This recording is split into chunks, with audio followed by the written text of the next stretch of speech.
कहानी की शुरुआत में हम देखते हैं कि प्रशांत महासागर की सबसे गहरी गहराइयों में अचानक एक दरार खुली। एक अलग डायमेंशन से पहला राक्षस इस दरार के रास्ते धरती पर आ उतरा। वो इतना डरावना और विशाल था कि इंसान उसके सामने चींटियों जैसे लग रहे थे। अमेरिकी सेना ने फौरन लड़ाकू विमान भेजे और उस पर गोलाबारी की, लेकिन उसे खरोंच तक नहीं आई। आखिरकार 3 शहरों को मिट्टी में मिलाने के बाद परमाणु हथियार से उसे खत्म किया जा सका। लेकिन सबसे बड़ी मुसीबत राक्षस की मौत के बाद भी नहीं गई। उसके मरने के बाद एक जहरीला पदार्थ फैल गया, जिसे न तो हटाया जा सकता था और न नष्ट किया जा सकता था। उसने धरती के पर्यावरण को हमेशा के लिए दूषित कर दिया और 6 महीने भी नहीं बीते थे कि दूसरा राक्षस आ गया, फिर तीसरा, फिर चौथा। हमले लगातार और तेज होते जा रहे थे। दुनिया के तमाम देशों को समझ आ गया कि अब यह इंसानियत के जिंदा रहने का सवाल है। सब पुरानी दुश्मनियां भूलकर एक हो गए। सभी देशों की सबसे एडवांस टेक्नोलॉजी मिलाकर एक ऐसी मशीन बनाई गई जो इन राक्षसों से टक्कर ले सके। इसी योजना से जन्म हुआ जेगर प्रोग्राम का। लेकिन शुरुआत में रास्ता आसान नहीं था। शुरू में इन मशीनों को एक अकेला पायलट चलाता था, लेकिन इतनी बड़ी मशीन का नर्वस सिस्टम से जुड़ाव इंसानी दिमाग के लिए असहनीय था। पायलट लगभग मर ही जाते थे। तब इस प्रणाली को बदला गया। जेगर के कंट्रोल्स को 2 हिस्सों में बांटा गया और 2 पायलट एक साथ मिलकर दिमागी तालमेल बनाकर मशीन चलाने लगे। और फिर इन जेगर मशीनों ने साबित किया कि वो किसी भी उम्मीद से बढ़कर हैं। एक के बाद एक लड़ाइयां जीती गई। इंसानियत को पहली बार जीत की रोशनी दिखी। लोग जेगर पायलटों को हीरो मानने लगे। राक्षस बच्चों के खिलौनों में बदल गए। लेकिन यह सुकून असल में उस तूफान से पहले की खामोशी थी जो अभी आने वाला था। साल 2020 शैटर्ड डोम बेस में अचानक चौथे दर्जे के राक्षस की चेतावनी बजी। रैले ने जल्दी से अपने भाई यैंसी को नींद से जगाया। इस बार जो राक्षस आ रहा था वो अब तक का सबसे बड़ा था, जिसका कोड नेम नाइफ हेड था। दोनों भाइयों ने फटाफट कपड़े पहने और बड़े कदमों से कॉकपिट की तरफ बढ़े। टीम ने उन्हें लड़ाकू सूट पहनाए, हेलमेट लगाए और न्यूरल इंटरफेस लॉक किया। दोनों अपने जेगर के ड्राइविंग चैम्बर में घुसे और दिमागी जुड़ाव शुरू हुआ। फिर कंट्रोल रूम ने एयर ड्रॉप का बटन दबाया और दोनों भाइयों का जेगर कॉकपिट तेजी से नीचे गिरा। यह सीन इस फिल्म के सबसे यादगार सीन्स में से एक है। और तब पर्दे पर आया हमारा असली हीरो जिप्सी डेंजर। तीसरी पीढ़ी का यह जेगर 79 मीटर ऊंचा और वजन में 1980 टन भारी था, जिसे परमाणु टरबाइन इंजन से ताकत मिलती थी। दोनों भाइयों के कंट्रोल में यह मशीन किसी देवता की तरह तूफानी समुद्र में उतरी। अलास्का के तट से 10 किलोमीटर दूर एक मछुआरों की नाव तूफान में फंसी हुई थी। उन्हें किनारे तक पहुंचाना जरूरी था, वरना उन सभी की जान जाने का खतरा था। तभी रडार पर कुछ विशाल नजर आया। मछुआरों को लगा कि वो किसी आइलैंड के पास पहुंच गए हैं, लेकिन जब उन्होंने ध्यान से देखा तो पता चला कि वह बहुत तेजी से उनकी तरफ आ रहा है। इससे पहले कि वो कुछ समझ पाते, समुद्र की गहराई से नाइफ हेड उभर आया। उस राक्षस के सामने उनके बचने की कोई उम्मीद नहीं थी। लेकिन ठीक उसी पल पीछे से एक रोशनी चमकी। जिप्सी डेंजर ने अपनी विशाल हथेली से मछुआरों की नाव को उठाया और नाइफ हेड के हमले से ठीक पहले उसे सुरक्षित जगह रख दिया। अब किसी की चिंता नहीं थी। अब असली लड़ाई शुरू होनी थी। जिप्सी ने बिना रुके उस पर 3 पावरफुल अटैक्स किए, लेकिन 3 बार के बाद भी नाइफ हेड ज्यादा घायल नहीं हुआ, बल्कि और भड़क गया। उसने जिप्सी डेंजर का हाथ अपने जबड़ों में दबोच लिया। तभी जिप्सी ने भी उसका सिर पकड़ा और प्लाज्मा कैनन दागा। 3 जोरदार गोलों ने नाइफ हेड को समुद्र में पटक दिया। दोनों भाइयों ने सोचा मिशन पूरा हुआ। उन्होंने हेडक्वार्टर को खबर दी और वापसी शुरू की। लेकिन तभी वो हुआ जिसकी उम्मीद नहीं थी। नाइफ हेड अचानक समुद्र से उछलकर ऊपर आया और एक जोरदार थप्पड़ मारा। इस अचानक हमले से दोनों भाई संभल नहीं पाए। उन्होंने फिर प्लाज्मा कैनन उठाई, लेकिन नाइफ हेड ने पहले ही अंदाजा लगा लिया और जिप्सी का वो हाथ ही उखाड़ दिया। उसी दर्द की लहर दोनों पायलटों के पूरे जिस्म में दौड़ गई। नाइफ हेड ने इसी मौके का फायदा उठाया और सीधे कॉकपिट पर हमला शुरू कर दिया। यैंसी को पता चल गया था कि अब कॉकपिट ज्यादा देर नहीं टिकेगी। उसने रैले को आखिरी बात कहनी शुरू की, लेकिन अगले ही पल नाइफ हेड ने उसे कॉकपिट समेत पकड़ लिया। रैले अकेला रह गया और उसके शरीर में तेज दर्द होने लगा। भाई के जाते ही दिमागी जुड़ाव टूट गया। रैले अकेले इस विशाल जेगर को नहीं चला सकता था। नाइफ हेड बिना रुके हमले कर रहा था, लेकिन रैले ने हार नहीं मानी। अकेले पायलट के असहनीय नर्वस प्रेशर को झेलते हुए उसने एक बार फिर प्लाज्मा कैनन उठाई। अब उसे यैंसी का बदला लेना था। नाइफ हेड को अभी तक नहीं पता था कि उसकी मौत आ चुकी है। अगले ही पल एक जोरदार धमाका हुआ और हेडक्वार्टर का जिप्सी डेंजर से संपर्क टूट गया। जनरल दुखी होकर पीछे मुड़ा। उसे पता था कि जिप्सी डेंजर शायद अब नहीं रहा। कैमरा कट हुआ और एक बर्फीले किनारे पर पहुंचा। एक बूढ़ा और उसका पोता मेटल डिटेक्टर लेकर उस बर्फीले किनारे पर घूम रहे थे। जब उन्हें एक खिलौना मिला तो दोनों खुशी से भर उठे। तभी मेटल डिटेक्टर से जोरदार संकेत आने लगे। बूढ़े ने सोचा मशीन खराब हो गई है, लेकिन अगले ही पल उन्होंने जो देखा उस पर उन्हें यकीन ही नहीं हुआ। जिप्सी डेंजर लड़खड़ाते कदमों से किनारे की तरफ आ रहा था। किनारे पर पहुंचते ही उसने अपने घुटने टेक दिए और वहीं गिर पड़ा।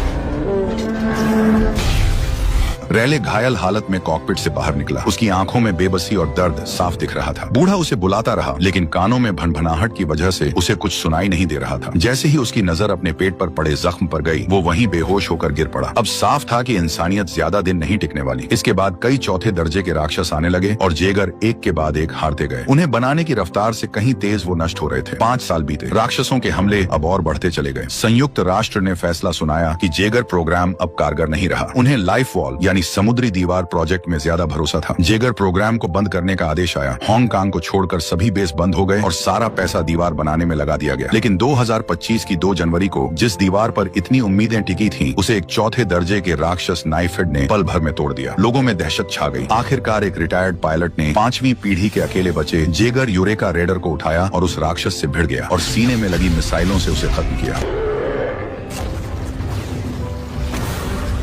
इस लड़ाई ने साफ कर दिया कि दीवार का सपना टूट चुका है और जेगर प्रोग्राम ही इंसानियत का एकमात्र सहारा है। तभी एक हेलीकॉप्टर एक पुराने कारखाने के बाहर उतरा। जनरल खुद रैले को ढूंढते हुए आया था। उनका मकसद सीधा था। वो रैले को वापस युद्ध के मैदान में उतारना चाहते थे। जिप्सी डेंजर की कमान उसे फिर से सौंपनी थी, लेकिन रैले के लिए यह इतना आसान नहीं था। भाई की मौत का साया उससे अभी तक नहीं उतरा था। किसी और के साथ दिमागी जुड़ाव बनाने की हिम्मत वो खो चुका था। उसने माफी मांगी और मुड़कर जाने लगा, लेकिन जनरल ने हार नहीं मानी। इंसानियत की जिंदगी और मौत के इस मोड़ पर रैले ने आखिरकार हाँ कह दी। वो जनरल के साथ शैटर्ड डोम बेस पहुंचा, जहां उसकी फ्यूचर गर्लफ्रेंड मोरी माँ को पहले से उसका इंतजार कर रही थी। जनरल ने रैले को बेस का दौरा कराया। एक वक्त था जब यहाँ 30 जेगर खड़े रहते थे, लेकिन अब सिर्फ 4 बचे थे। पहला था क्रिम्सन टाइफून, चीन में बना चौथी पीढ़ी का जेगर, जिसके 3 हाथ इसे क्लोज कॉम्बैट में बेजोड़ बनाते थे। दूसरा था चेर्नो अल्फा, रूस में बना पहली पीढ़ी का जेगर। यह पुराना जरूर था, लेकिन ताकत और कवच में सबसे भारी। तीसरा था यूरेका रेडर, ऑस्ट्रेलिया में बना 5वीं पीढ़ी का जेगर, जो सबसे तेज और सबसे घातक एकमात्र 5वीं पीढ़ी की मशीन थी। और चौथा था रैले का अपना जिप्सी डेंजर, जिसे अब पूरी तरह मॉडिफाई कर दिया गया था। अब जरूरत थी रैले के लिए एक को पायलट ढूंढने की। नियम था कि जो भी रैले को हरा दे वही उसका साथी बनेगा। एक एक करके सभी कैंडिडेट्स उतरे और एक एक करके हारते गए। 10-12 लड़ाइयों के बाद रैले का मन उठ गया। उसने सीधे माको मोरी को चुनौती दी। जनरल के पास और कोई चारा नहीं था। माको ने लड़ाई का स्टैंस बनाया। वह पूरी तरह सीरियस थी। रैले ने भी अपना सबसे निडर अंदाज दिखाया। लड़ाई शुरू हुई। माको बाहर से नाजुक दिखती थी, लेकिन उसके वार इतने तेज और सटीक थे कि रैले पर भारी पड़ने लगे। पहला अंक माको को मिला। रैले ने तब जवाब दिया और एक दांव से उसे पलट दिया। आखिरी फैसले की बारी में माको ने अपनी पूरी ताकत झोंक दी और जीत अपने नाम कर ली। रैले ने अपना मन बना लिया कि वही उसकी को पायलट बनेगी, लेकिन जनरल ने सीधे हाँ नहीं कहा। उन्होंने दोनों को 2 घंटे बाद ट्रेनिंग डोम में बुलाया। वहाँ दोनों ने लड़ाकू सूट पहने और पहली बार असली दिमागी जुड़ाव शुरू किया, लेकिन जुड़ाव आसान नहीं था। रैले के दिमाग में भाई की मौत का वो पल फिर उभर आया। नर्वस सिस्टम में उथल पुथल मची और जुड़ाव टूट गया। रैले ने अपनी इच्छा शक्ति से खुद को संभाला, लेकिन माँ को पहली बार के इस तूफान को नहीं संभाल पाई। माँ को अपनी पुरानी यादों में खो चुकी थी। रैले चाहे जितना पुकारे, लेकिन माको पर कोई असर नहीं हुआ। उन यादों में छोटी माको का शहर राक्षस के हमले में तबाह हो रहा था। माँ बाप उससे बिछड़ चुके थे। अकेली और बेबस छोटी माको बस भागती रही। राक्षस ने उसे एक तंग गली में घेर लिया। जैसे ही उसका विशाल चेहरा माको के करीब आया, डर के मारे उसने अनजाने में अपना दाहिना हाथ उठा दिया और इसी से असल दुनिया में जिप्सी डेंजर की प्लाज्मा कैनन चालू हो गई। अगर वो फायर हो जाती तो पूरा बेस तबाह हो जाता, लेकिन एक कर्मचारी ने फुर्ती दिखाई और मैन पावर का तार खींच लिया। कैनन रुक गई और एक बड़ी तबाही टल गई। माको भी धीरे धीरे अपनी यादों से बाहर आई। हादसे के बाद जनरल ने दोनों को बुलाया और गुस्से में माको को रैले की को पायलट के पद से हटा दिया। रैले समझ नहीं पाया, क्योंकि माको से बेहतर कोई नहीं था, लेकिन फिर उसे समझ आया यादों में जो राक्षस माको को मारने वाला था, उसे किसी ने अचानक एक तरफ खींच लिया था। जब माको ने झांक कर देखा तो राक्षस खत्म हो चुका था और उसे खत्म करने वाला जनरल का ही जेगर टैंगोरे था। उसी दिन से जनरल ने छोटी माको को अपनी बेटी की तरह अपना लिया था। माको को बचाना जनरल के लिए सिर्फ एक मिशन नहीं था, ये उसका दिल का रिश्ता था। इसीलिए वो उसे खतरे में नहीं देखना चाहता था। रैले ने जनरल से माको के लिए बात करनी चाहिए, लेकिन जनरल टस से मस नहीं हुआ। रैले बोला कि यह उसकी सुरक्षा नहीं, बल्कि माको की ताकत को दबाना है। तभी सिस्टम में रेड अलर्ट आया। इतिहास में पहली बार एक साथ 2 राक्षसों का संकेत मिला था। 2 चौथे दर्जे के राक्षस लेदरबैक और ओटाची एक साथ उसी दरार से निकल रहे थे। हालात बेहद गंभीर थे। जनरल ने फौरन रणनीति बनाई। उसने तुनरत क्रिम्सन टाइफून और चेर्नो अल्फा को लड़ने के लिए आगे भेजा। यूरेका रेडर को पिछली तरफ से खुले पानी की निगरानी पर तैनात किया गया। रैले और माको को फिलहाल रुकने का आदेश था। दोनों जेगर तुरंत तट पर पहुंचे। समुद्र की सतह पर बड़े बड़े कदम रखते हुए हर हलचल पर ध्यान रखने लगे। तभी बिना किसी चेतावनी के लेदरबैक पानी से उछला और क्रिम्सन टाइफून को एक पूंछ के वार से 10 मीटर दूर उड़ा दिया। तीनों भाई तेजी से अपनी फॉर्मेशन में वापस आ गए। उन्होंने तेजी से अपनी रोटेटिंग ब्लेड तैनात किए और तीनों हाथ एक साथ घुमाते हुए लेदरबैक पर टूट पड़े। उन घुमावदार लपटों जैसे हाथों ने राक्षस के जिस्म को काटना शुरू किया, लेकिन लेदरबैक ने चालाकी दिखाई। उसने क्रिम्सन के दोनों हाथ पकड़ लिए। क्रिम्सन ने तब अपने पूरे इंजन की ताकत लगाकर एक जोरदार जंप मारी। वह हवा में घूमा और लेदरबैक को झटके से दूर फेंक दिया। चेर्नो अल्फा तुरंत आगे आया और लेदरबैक के सिर पर जोरदार मुक्के बरसाए, लेकिन अगले ही पल लेदरबैक की पूंछ ने उसे भी ढेर कर दिया। उसी मौके का फायदा उठाकर लेदरबैक ने अपनी मजबूत पूंछ क्रिम्सन टाइफून के सिर के चारों तरफ लपेट दी और इससे पहले कि 3 भाई कुछ कर पाते, क्रिम्सन का सिर चूर हो गया और वो गिर पड़ा। साथी को गिरते देख चेर्नो अल्फा में रूसी जोड़े का खून उबल उठा। वो बदला लेने झपटे, लेकिन लेदरबैक का एक और दांव बाकी था। उसके मुंह से तेज एसिड की धार निकली, जिसने चेर्नो अल्फा की अनब्रेकेबल समझी जाने वाली मजबूती को पल भर में गला दिया। मुसीबत में चेर्नो अल्फा ने यूरेका रेडर को पुकारा। यूरेका पूरी रफ्तार रफ्तार से आगे बढ़ा, लेकिन तभी दूसरा राक्षस ओटाची पानी से उछला और पीछे से हमला कर दिया। उसके तीखे पंजों ने चेर्नो अल्फा का कॉकपिट फाड़ दिया। यूरेका रेडर चेर्नो की मदद को आना चाहता था, लेकिन लेदरबैक ने रास्ते में ही उसे रोक लिया। दोनों के बीच लड़ाई चल रही थी और इधर चेर्नो अल्फा ओटाची के सामने टिक नहीं पाया। ओटाची ने चेर्नो अल्फा का इंजन तोड़ दिया और दोनों पायलट उसी जेगर के साथ खत्म हो गए। अब सिर्फ यूरेका रेडर बचा था। उसने लेदरबैक को उठाया और जोर से दूर फेंका। जैसे ही वो पानी में गिरा, यूरेका ने अपनी मिसाइलें दागने की तैयारी की, लेकिन ओटाची ने खतरा भांप लिया। उसने अपने सिर के ऊपर इलेक्ट्रोमैग्नेटिक पल्स इकट्ठी की और एक विशाल इलेक्ट्रिक वेव छोड़ी। यूरेका रेडर करंट लगने जैसा थरथराया और उसके पूरे कंट्रोल्स चले गए। और सिर्फ यूरेका ही नहीं, जहाँ तक वो तरंग पहुंची, हर बिजली की चीज ठप हो गई। पूरा बेस अंधेरे में डूब गया। अब जनरल के पास कोई चारा नहीं था। रैले और माको को जिप्सी डेंजर लेकर जाने का आदेश दिया गया। उधर लेदरबैक हांगकांग के किनारे तक पहुंच चुका था, लेकिन वो तबाही मचाने की बजाय किसी को ढूंढ रहा था। लोग शहर छोड़कर अंडरग्राउंड बंकर में छिप गए। ओटाची यूरेका रेडर को तुरंत खत्म नहीं कर रहा था, बस उसके चारों तरफ घूम रहा था। हैंसन बाप बेटे असली मर्द निकले। वह कॉकपिट से बाहर निकले और ओटाची की आंखों के सामने सिग्नल फ्लेयर दागे। उन्होंने बिना डरे आखिरी लड़ाई लड़ी। इस हिम्मत ने ओटाची को भड़का दिया। उसने अपने विशाल हाथ उठाए और आखिरी वार करने को तैयार हुआ, लेकिन तभी जिप्सी डेंजर ने अपनी हीरो वाली एंट्री मारी। ओटाची उसे देखकर पागल हो उठा और सीधे उस पर झपटा। जिप्सी ने एक फुर्तीला कदम उठाया और बचते हुए ओटाची को पीछे धकेला। फिर उसके उस अंग को पकड़ा जिससे इलेक्ट्रोमैग्नेटिक पल्स निकलती थी और पूरी ताकत से उसे नोच लिया। ओटाची दर्द से चिल्लाया और बेकाबू होकर उसने जिप्सी डेंजर को अपनी बाहों में जकड़ लिया। उसने उसे कुचलने की कोशिश की, लेकिन जिप्सी की मजबूती उसके वश की नहीं थी। हार मानकर उसने जिप्सी को एक तरफ उछाल दिया। जिप्सी हवा में उड़ा और बंदरगाह पर जा गिरा और दसियों मीटर तक जमीन पर घिसटता रहा। तब ओटाची भारी कदमों से जिप्सी की तरफ बढ़ा। रैले और माको का खून खौल उठा। उन्होंने जिप्सी को आगे दौड़ाया, रफ्तार बढ़ाई और हवा में उछलकर सैकड़ों टन का मुक्का ओटाची के सिर पर दे मारा। ओटाची चकरा गया, लेकिन जिप्सी रुका नहीं। एक के बाद एक कई मुक्के बरसाता रहा। कुछ वारों के बाद ओटाची बुरी तरह थकने लगा। तब उसने पास खड़ी एक क्रेन उठाई और जिप्सी पर दे मारी। जिप्सी ने भी जमीन से एक भारी चीज उठाई और उसे उसके सिर पर तोड़ दी। फिर प्लाज्मा कैनन दागी और ओटाची के पेट पर एक के बाद एक गोले मारे, लेकिन ओटाची की जान इतनी सख्त थी कि उसने 15 से ज्यादा प्लाज्मा वार झेल लिए। तब जाकर उसका एक पूरा हाथ उखड़ा और वो धीमा पड़ गया। जिप्सी ने उसकी लाश एक तरफ फेंकी, लेकिन जाने से पहले कुछ और प्लाज्मा गोले दागे। जब तक ओटाची का शरीर पूरी तरह बर्बाद नहीं हो गया, रैले ने फायरिंग नहीं रोकी। रैले की यह सावधानी बेवजह नहीं थी। साल पहले नाइफेड के साथ लड़ाई में उसने और यांशी ने भी यही गलती की थी कि राक्षस को मरा समझ लिया था। उसी भूल की कीमत उसके भाई ने जान देकर चुकाई थी। अब बारी थी हांगकांग शहर में छुपे लेदरबैक की। लेदरबैक शहर के अंदर घुस चुका था, लेकिन वह तबाही नहीं मचा रहा था। वो किसी को ढूंढ रहा था, और वो था वैज्ञानिक डॉक्टर न्यूट, जिसने राक्षस के दिमाग से खुद को जोड़कर उनके राज जानने की कोशिश की थी। लेकिन इस एक्सपेरिमेंट में उसके अपने विचार भी राक्षसों के मालिकों तक पहुंच गए थे। इंसानों का हर प्लान दुश्मन को पता चल गया था। यही कारण था कि राक्षसों ने जेगर की कमजोरियां जान ली थी। जिप्सी डेंजर एक जहाज को खींचते हुए हांगकांग की गलियों में घुसा। उन्होंने उस जहाज को उठाकर लेदरबैक के सिर पर दे मारा। लेदरबैक चकरा गया, लेकिन वो भी चालाक था। उसने तुरंत अपनी पूंछ से जहाज को जकड़ा और एक झटके में दूर फेंक दिया। फिर पूंछ घुमाई और जिप्सी को उड़ा दिया। जिप्सी खड़ा हुआ और लेदरबैक को ढूंढने लगा, लेकिन वो किसी इमारत में छुप गया था। जिप्सी सतर्क होकर गलियों में खोजता रहा। तभी लेदरबैक एक इमारत से झपटा।